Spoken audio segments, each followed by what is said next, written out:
Bonjour, salam alaikum. Dans la série des hadiths que je fais sur le Bukhari, un petit hadith, d'accord? Pourquoi je suis sorti du sunnisme? Voilà, pourquoi j'ai délaissé les compagnons du prophète Mohammed et j'ai suivi sa sainte famille bénie. Bon, vous allez vous apercevoir que j'utilise toujours Bukhari et Muslim pour deux raisons.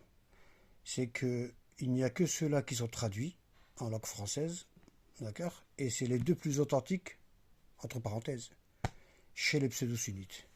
Premier hadith. Hop, numéro 3104. 3104. Alors, on va essayer de lire à travers. C'est pas évident. Je vais mettre mes lunettes. Hop. Alors, ici, 3104, حدثني موسى ابن إسماعيل حدثنا جويريات عن نافع عن عبد الله بن عمر, le fils de Omar ibn al-Khattab, le deuxième calife, usurpateur. قال قام النبي خطيبا فأشار نحو مسكن عائشة فقال ها هنا الفتنة ثلاثا من حيث يطلع قرن الشيطان. Alors, Abdullah ibn Omar, il est avec Aïcha. Parce que c'est le père de Abdullah qui a mis Abu Bakr, le père de Aïcha, calife. Ils se connaissent très bien. C'est la même veine, la même artère. Alors, ici, qu'est-ce qu'il nous dit, Abdullah? Il nous dit l'envoyé d'Allah de son vivant s'est enlevé pour prêcher dans sa mosquée, montra la direction de l'habitation de Aïcha, ce qui, entre parenthèses, c'est pas dans le hadith, ça a été rajouté, voilà, et dit à 3 reprises, c'est là que se trouve la fitna, c'est-à-dire la division, la discorde, la tentation, la guerre. Hein? Tentation, c'est-à-dire l'apostasie. L'apostasie, ça veut dire la mécréance. Et les troubles. Là où s'élève la corne du diable. Là où se lève la corne du diable.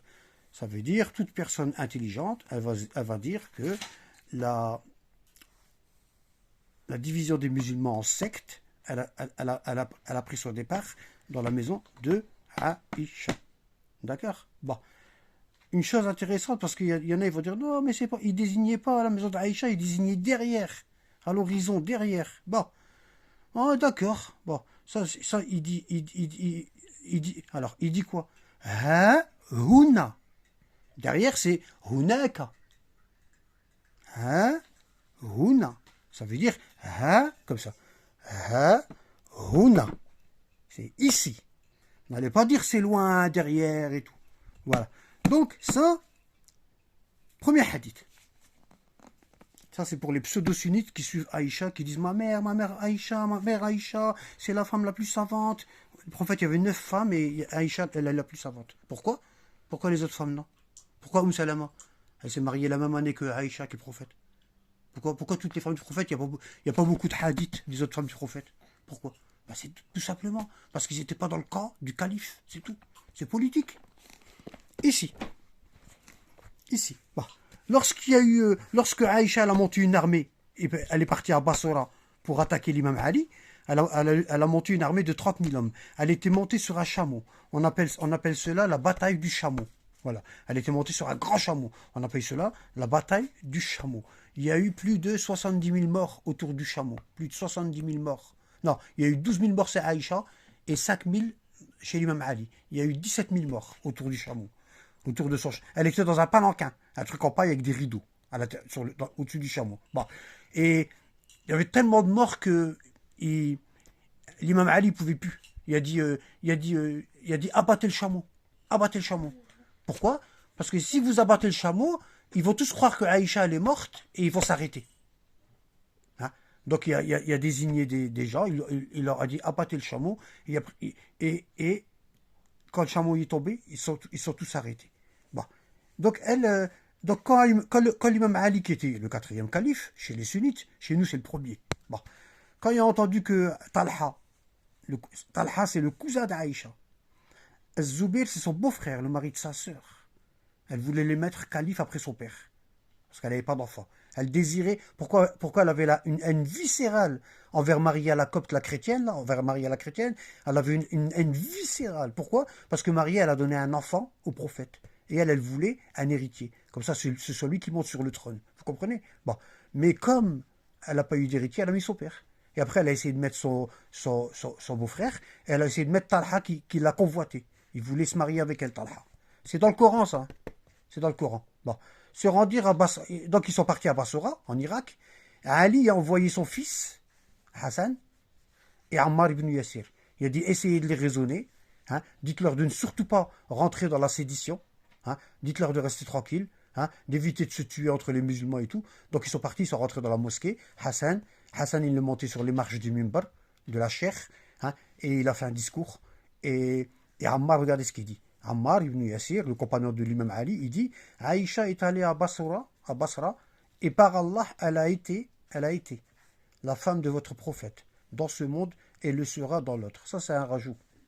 Ça, c'est un rajout. Je vais vous dire pourquoi. Faites travailler votre cervelle. Toute personne intelligente, elle va comprendre.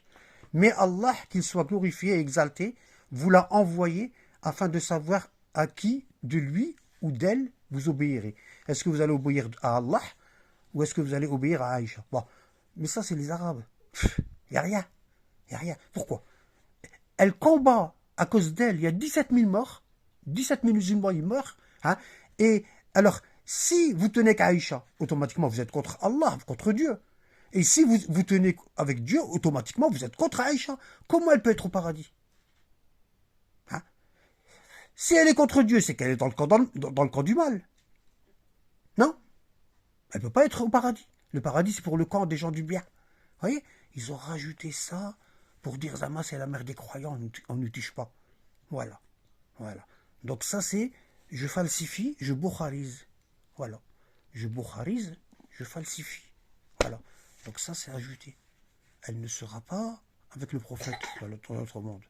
Et j'ai lu, je vous ai fait un cours dans mon live sur la sourate al-Tahrim, l'interdiction, hein, où Allah il dit au verset 4 de la sourate de l'interdiction, si vous le combattez, si toi et Hafsa, si toi Aïcha et Hafsa vous combattez le prophète, alors ses alliés seront Allah, les croyants, hein, les anges, hein, l'ange Gabriel.